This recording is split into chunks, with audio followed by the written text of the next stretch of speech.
Bloomberg Audio Studios. Podcasts, radio, news. This is the Bloomberg Surveillance Podcast. I'm Jonathan Ferro, along with Lisa Abramowitz and Anne-Marie Hordern.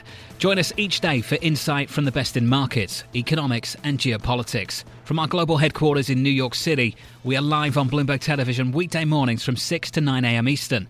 Subscribe to the podcast on Apple, Spotify or anywhere else you listen. And as always, on the Bloomberg Terminal and the Bloomberg Business app. I'm pleased to say that responding to this economic data now is the Minneapolis Fed President, Neel Kashkari. President Kashkari, good morning. Good to see you again. Good morning. Good to see you. Great to catch up. I saw some comments from you yesterday, and for our audience that might have missed them, I'll share them with our audience now. We can pick up on them. There'd have to be a surprise on the inflation front to change the outlook so dramatically. If we saw inflation surprises to the upside between now and then, that might give us pause for December. It'd be hard to imagine the labour market really heats up between now and December. That's just not that much time. Inflation data out just moments ago. Anything in that to disrupt this easing bias that seems to have gripped the Fed over the last few months? First of all, it's very fresh data, so I haven't had time to go through it in a lot of detail. But at least on the headline level, it seems to be confirming the path that we're on. We've made a lot of progress in the last year or so, bringing inflation down. I need to go through the components of that release, which I have not done yet. But generally speaking, goods inflation is back down to where we want it to be, where it was pre-pandemic. Services inflation, which is tied to wages, is gently trending down. And then finally, housing inflation, we know, is a lagging indicator. We know that it takes a couple years for the new leases to turn over. And the new leases are showing that we're headed in the right direction. So right now, I think that inflation is headed in the right direction. I've got confidence about that, but we need to wait. We've got another month or 6 weeks of data to analyze before we make any decisions. One of the things that has been very noticeable over the last week is the change in investors' views about where you're going to end up. If you're looking at SOFR futures right now, they only price in about 75 basis point cuts between now and the end of 2025. Are we entering a period, because we don't know what Donald Trump's policies are actually going to be, where the dot plot, the summary of economic projections are kind of off the table, can't really put a lot of faith in them, and that maybe you're in the Lael Brainerd attenuation phase where you slow down everything and people should expect not a lot of guidance from the Fed? Well, the dot plot is something that at times, I'm glad we have it, and at times it's more of a frustration that we have to fill it out because there's so much uncertainty about the economic outlook. Over the past year or two, I've been surprised at the resilience of the U.S. economy in the face of seemingly quite high policy rates. Yet the labor market has stayed strong and the economic growth continues to surprise us. So for me, I've been asking questions about where's the neutral rate for the last year or two. That's not about the election. That's just about how the economy has been performing over the past year or two. And so, for example, there's been revisions that suggest that productivity is now higher than it had been in prior years. If that higher productivity environment is maintained, that would tell me we're probably in a somewhat higher neutral rate environment. Again, that's not about the election. That's just about how the economy has actually been performing. And so for me as a policymaker, that's what's leading to my own uncertainty about where is our ultimate destination. And I think that people are raising questions about what is the new administration going to do? What is the new Congress going to do? I think that's also adding uncertainty about ultimately what's the growth trajectory of the U.S. economy.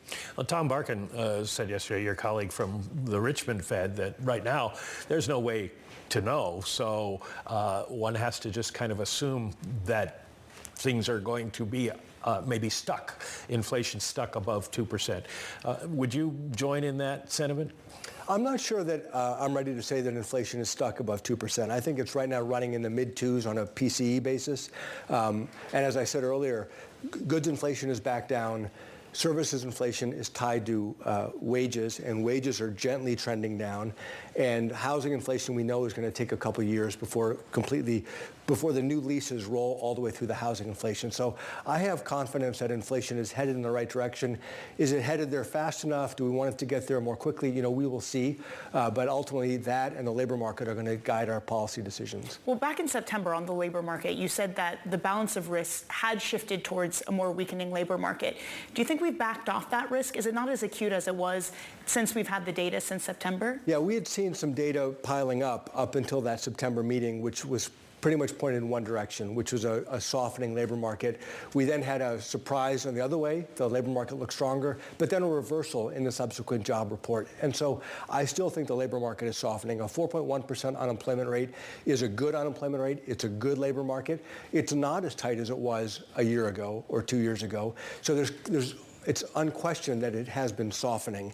And right now we're at a good place in the labor market, and we want to keep it there. You know, I do a lot of outreach to businesses, large and small, around my region, as well as labor unions around my region.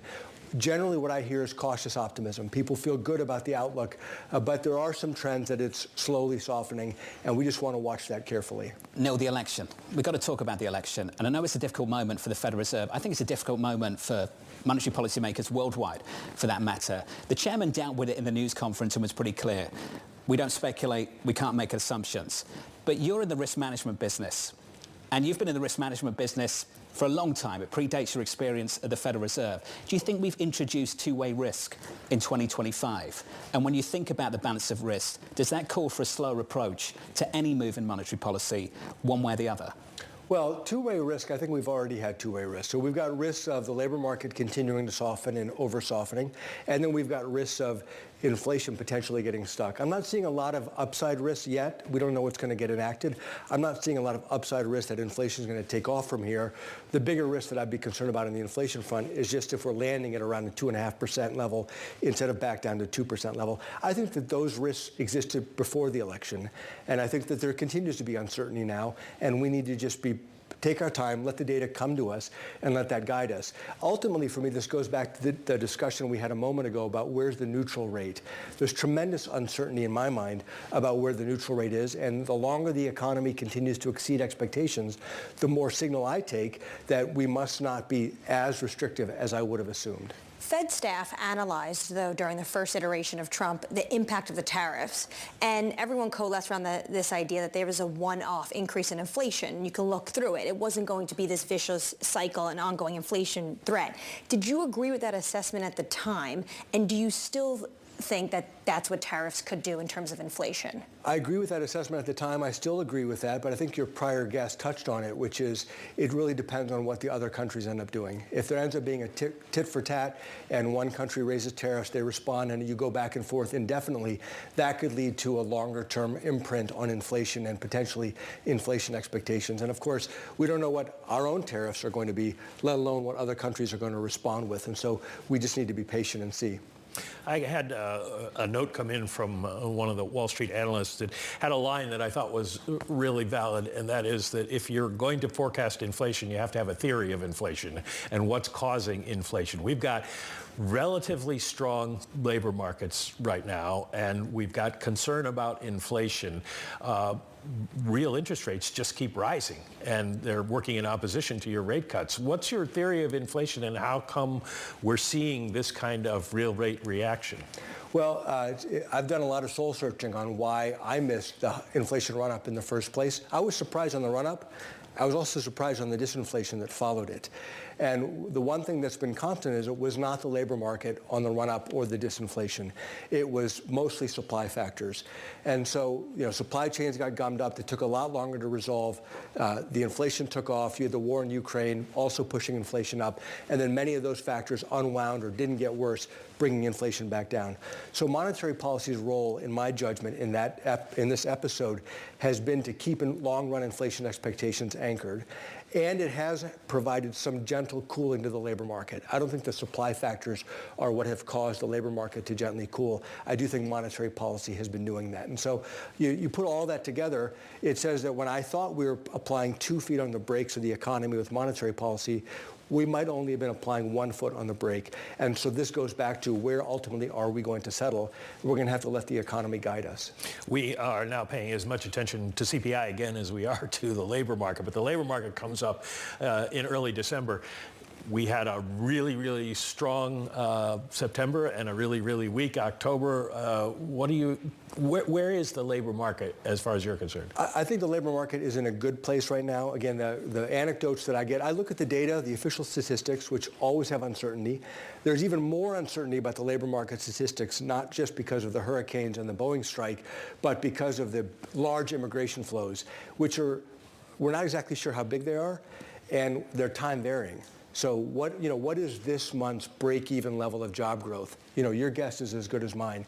So I look at the official statistics and then I marry it to what we're all hearing, my colleagues and I, from all of our contacts around the country. The labor market right now is strong. It's a healthy labor market. Jobs are available. Businesses are feeling good.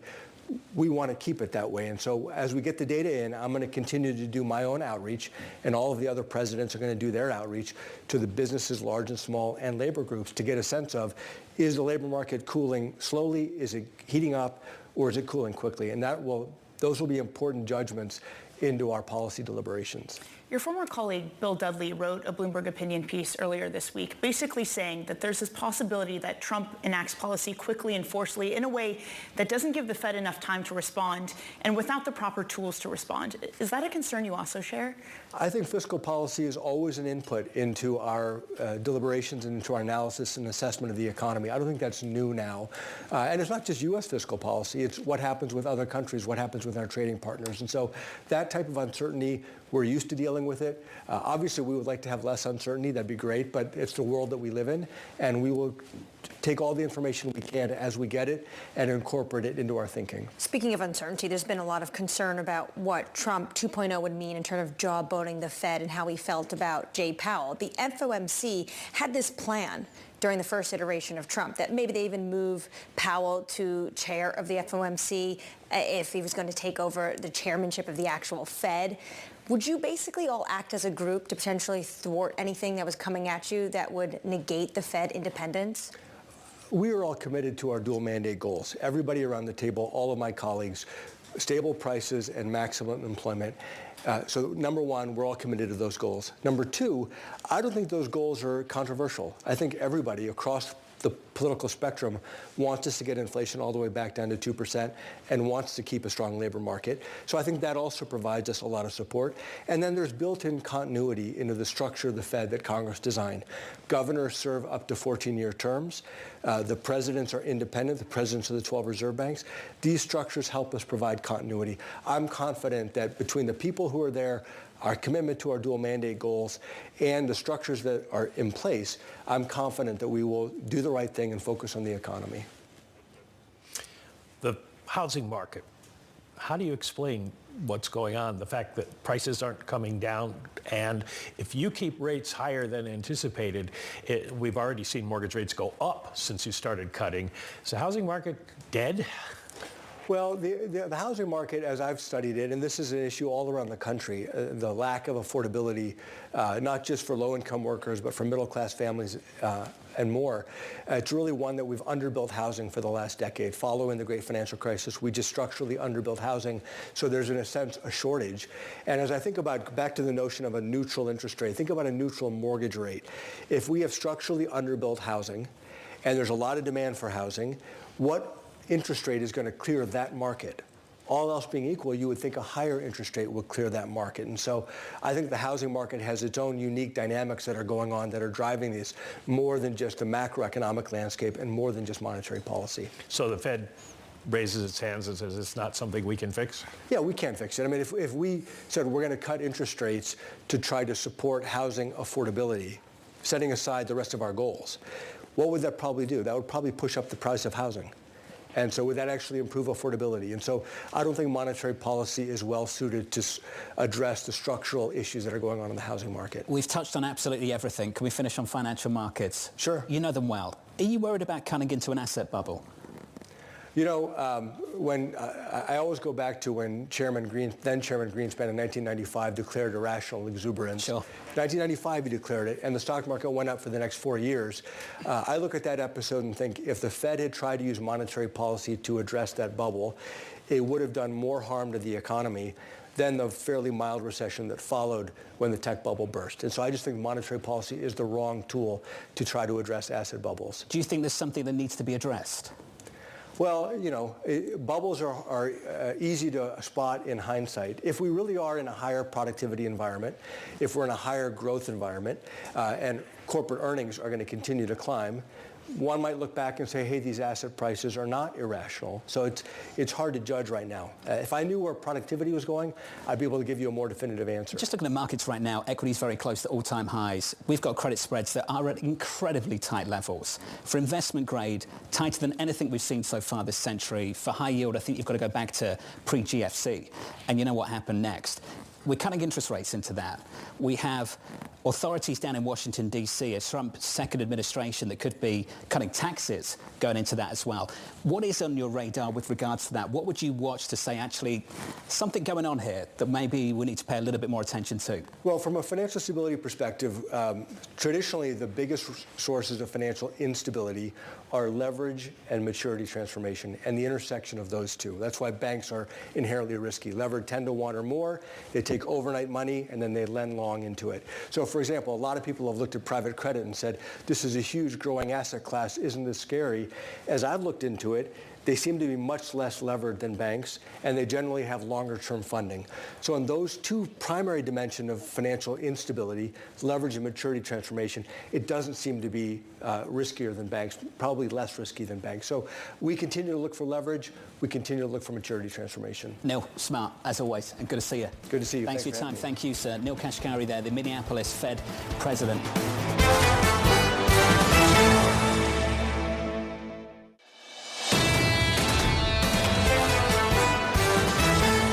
Joining us now is the JP Morgan Chief Strategist from JP Morgan Asset Management, David Kelly. David, good morning to you. Your thoughts on this? Are we on course for a rate cut in December? I think we probably are. I think the key thing here is the Federal Reserve is not going to assume or speculate or predict what policy on tariffs and fiscal policy is going to be. I think they've got an idea where we're headed here, but they're just not going to put it into their thinking. And I don't think they want to pick a fight at this stage. They're going to have a fight at some stage with the administration, but I don't think they want to pick it right now. So what I think they'll do is, the markets are pricing in a quarter point, so if markets are pricing in a quarter point, they'll do the quarter point. But I will say that markets at this stage have only priced in 2 more rate cuts next year. And so the markets are stopping short of the dot plot. The dot plot says the Fed keeps going another 4 rate cuts, second half of next year, early 2026. And the market's saying, look, given this agenda, the different pieces of this agenda, there's going to be too much inflation potentially in the system and too much debt growth in the system to really make that a rational policy. The Fed does not speculate, the market does, yes, which explains the daylight that's opened up over the past week or so. Would you endorse that daylight opening up? Do you think there's good reason for it? I think the way that both the stock market and the bond market have acted is logical. I think the assumption is that we're going to get a big fiscal stimulus. Now, it's going to have to go through the reconciliation process because they don't have 60 votes in the Senate. So I think this is going to be a slow-moving trade, and everybody's going to be piling tax cuts on throughout next year. And so when it hits in 2026, it's a lot of fiscal stimulus and just huge, massive deficits rising over the next decade. I mean, it is a really kind of scary thing. But that's not there yet. But what's going to happen over the next year, the thing that's really important here is tariffs. Just how aggressive and how quickly do we follow this tariff agenda? Because the early smoke signals suggest that the new Trump administration is going to be very serious about putting in big tariffs fast. Well, the market has decided to look through it and say maybe we don't expect indiscriminate tariffs, that it'll be more selective. If you look at a market like that and you're concerned about it and you're concerned with some of the appointments, do you want to push back on some of this market pricing then? Yeah, I think I would be nervous just in terms of where people's portfolios are, because if people have not rebalanced, they are now way overweight U.S. equities, or way overweight mega cap U.S. equities. So the market has not only got richer, but it's also got more and more unbalanced over time. So I think this is a real time to think, look, we've moved from election uncertainty, that's over, to policy uncertainty. And there is a lot of policy uncertainty. And I agree with you that the first smoke signal suggests that the tariff approach is going to be very aggressive. But we'll have to see, because there are people in American business who have got huge interests in not being too aggressive here. You've got trade agreements you've got to deal with, and you're pushing up the price of stuff coming in. Everybody likes a tariff on their competitors, but there's also going to be tariff on your suppliers. And I think that could there's going to be a lot of conflict over these tariffs. Well, in terms of the uncertainty, personnel is policy, and so far Lighthizer has not been given the nod to go over to the Treasury Department, which many would view as antagonistic and aggressive in terms of tariffs. We had tariffs, though, in the first iteration of Trump. The Biden administration kept some of those tariffs on. Do you view them as a one-shot hit to inflation, that potentially you see an elevated price level, then you can look through it? Or do you think this could continue when it comes to reacceleration of inflation? It probably continues because, if you punch somebody in the nose, guess what? They're going to punch you back. And so if we put on tariffs and they put tariffs on us, and then we say, I can't believe they put tariffs on us. We're going to put a bigger tariff on them. Well, so it's an ongoing cycle. Well, that's why they call it a tariff war. You don't just get to unilaterally attack them, put tariffs on, expect nothing to happen to you. So there could, and by the way, it's not just on inflation; it's also on growth, because we export $2 trillion worth of goods in this country. And all of that is going to be a target now for countries around the world saying, well, you're going to put tariff on us, we're going to put tariff on that. Isn't that a bigger problem for Europe and China than it is in the United States, relatively speaking? Well, yeah, because we're on a trade deficit. So, yes, it is. But, a tariff for a tariff will make the whole world poor. It is, there are very few things that are sort of a stagflation elixir that can actually push inflation up and slow the economy down at the same time. I mean, I say this as an economist, and I think almost all people who've been trained as economists over the years realize that both academically, in theory and in practice, tariffs tend to slow down global trade. They make domestic economy companies inefficient, and they push up inflation, and they also push up inflation on lower income individuals, because lower income households buy more goods, upper income households buy more services. This is going to be on goods. It sounds incredibly bearish, but you also started out with saying that the market's moves have been logical in stocks. Well, yes, because there are offsets for stocks. One of them is that we could get a further cut in the corporate income tax, and that has a huge impact on earnings, and nothing is more important for stocks than earnings. So if you do see a reduction in the corporate income tax rate from 21% to 15% for domestic production, that could have a big impact. And of course, one of the other things people are going to be debating is, well, can I call this production? And so there's going to be a lot of debate around that. But I think those tax cuts for corporations will be positive for the stock market. Libby Cantrell of PIMCO had a note about this last night, talking about how historically low and slim the margin is going to be for the Republicans in the House. No one can take a day off.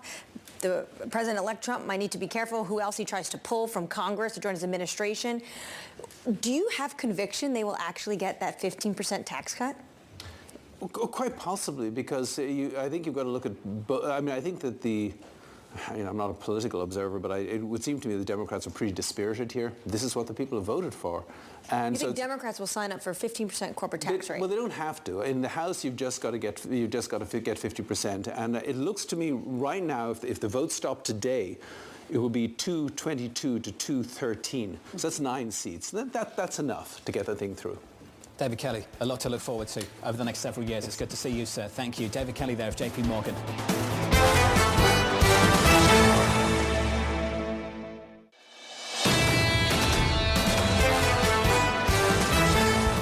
Gordon of Charles Schwab saying monetary policy might be hamstrung in 25. Much of the policy landscape is still to be decided, but if deficits widen out aggressively, higher tariffs put upward pressure on inflation, and immigration policy restricts labour force growth. It's plausible to see how the terminal rate might be raised. Kevin joins us now for more. Kevin, good morning. Good morning. And raising that rate may be for bad reasons and not good ones. Is that how you see things? Yeah, and I think it's tough because, of course, this is all a guess at this point as to what policies are going to, be put in place. And the thing I struggle with right now is, if you look historically, more sort of less aggressive Fed easing cycles, if they're not going at every single meeting or if they're not cutting by 50 basis points, that actually tends to be a healthier backdrop for the equity market. However, when you overlay all of the policy uncertainty, especially from a tariff and a labor perspective, I think that introduces another set of risks. And, the unfortunate part for the Fed, I think, you're talking about, risks to inflation, but also risks to labor. It's not that the headwinds for the labor market have just gone away automatically. It's the fact that now you have to start thinking about, and I do think it's early, but you do have to start thinking about the fact or the reality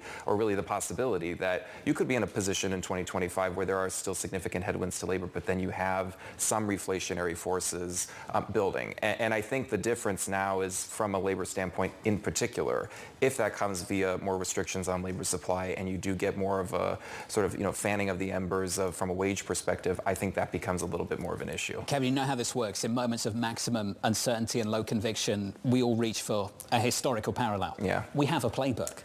The first Trump presidency, how useful is that playbook? You know, in some ways it's useful. In some ways it's incredibly not helpful. And I think the useful standpoint, you could go back to, yes, maybe the obsession with using tariffs as a tool, the obsession of looking at equity markets in particular and how they react to them. You could use that as a playbook. On the other hand, the economic environment could not be more different. I mean, you know, when Trump took office the first time, the unemployment rate still had more, to go to the downside. We were in that secular decline for the unemployment rate. You were in a relatively, healthy growth environment. You had 2017, which was basically the best year you could get for across risk assets, where everything was sort of low vol and everything was rallying. The volatility didn't start to show up until the following year.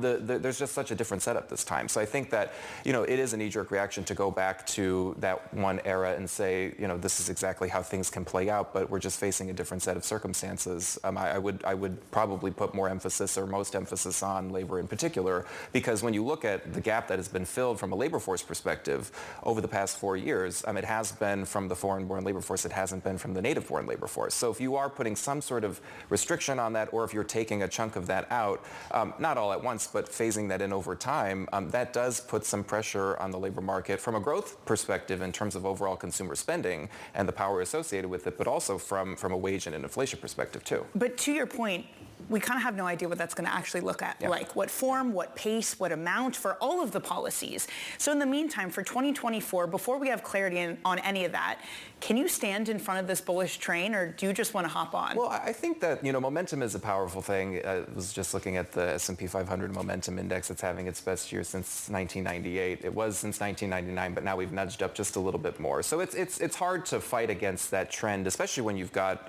close to 75% of members in the S&P trading above their 200-day moving average. Breadth has improved significantly down the cap spectrum, especially for the Russell 2000 in particular. So, it's on the one hand, I wouldn't want to fight the tape that way, but on the other hand, I think that you do have to some extent, start looking at these policy narratives that are flying around for 2025. And, I've yet to see a model that has not suggested that the tariff implementation as it stands right now, if all of it was to be implemented, would not be stagflationary, where you wouldn't get a hit to growth and you wouldn't get a boost to inflation. And that, to me, would be probably what comes first before you talk about the sequencing earlier, I know, in the show, of, potential fiscal stimulus, but also potential tariff policy. From a unilateral perspective and not having to think about Congress, it would seem that everything unilateral from a tariff perspective probably comes first, and you get maybe some sort of fiscal aid later down the road, but that's also harder because you were discussing, the slimmer margin in the House that may be. Which is why it's shocking the market is pricing in these tax cuts, which do we actually get them if you have a one-seat, two-seat majority? Even this discussion about pricing things in, I find it hard to believe that over the past week the market is pricing in the next 4 years. I think, to me, just because the overwhelming consensus heading into the election was that it was going to be this drawn-out process where we weren't going to know who the winner was for several weeks, the fact that you got such a decisive result, I think the market really treated as a clearing event and took that huge, uncertainty chip off the table. So I don't think that we should be looking at, the moves over the past week and thinking that somehow suggests that this is what's going to be, the dominant market force, or these are going to be the dominant parts of leadership within the market. And, just as a sort of historical anecdote, if you go back to 2016, from election day to inauguration day of 2017, the parts of the market that were rallying and that were leading are similar to what has been leading this time. But actually, and the ultimate irony of it is that if you look at those groups and what their performance was in the following year, they ended up underperforming the so-called Trump losers, which lagged from election day 2016 to inauguration day 2017. So not to say that we get a perfect repeat this time, but I think you have to sort of take a step back as an investor and not get caught up in the election narrative and focus more on what macro forces are at play. Does that mean that this is a great opportunity to take some profits in some areas, and where would that be? I mean, we've been in the camp that, starting midsummer, that if you had seen some opportunities from the high flyers that had done really well, not just year to date, but over the past several years, and at that point it was more in the tech communication services parts of the market, then it made sense to do so, especially if you're more nervous about higher valuation and valuations just looking stretched in general. cycle, those were a lot of the culprits, or a lot of the culprits were in those sectors. So it had made sense from our perspective to start adding into maybe, deeper cyclical areas that hadn't done as well. And, for sort of all of the stress associated with the aggressive move in the market over the past week and how cyclicals have really started to rally, a lot of those areas were doing well before. So it's not as if there was this massive leadership shift where you now all of a sudden have to be concerned about what might do well in the next several months because the election somehow changed it. That isn't the case. So I view that as a relatively constructive backdrop. What do I do with the banks? Everyone's bulled up. Goldman's up by 54% year to date. Morgan Stanley's up by more than 40. I mean, pick a bank right now. They've absolutely ripped as well over the last week. What do I do with those names now? I mean, the momentum is strong for a sector like financials. The breadth is strong for a sector like financials.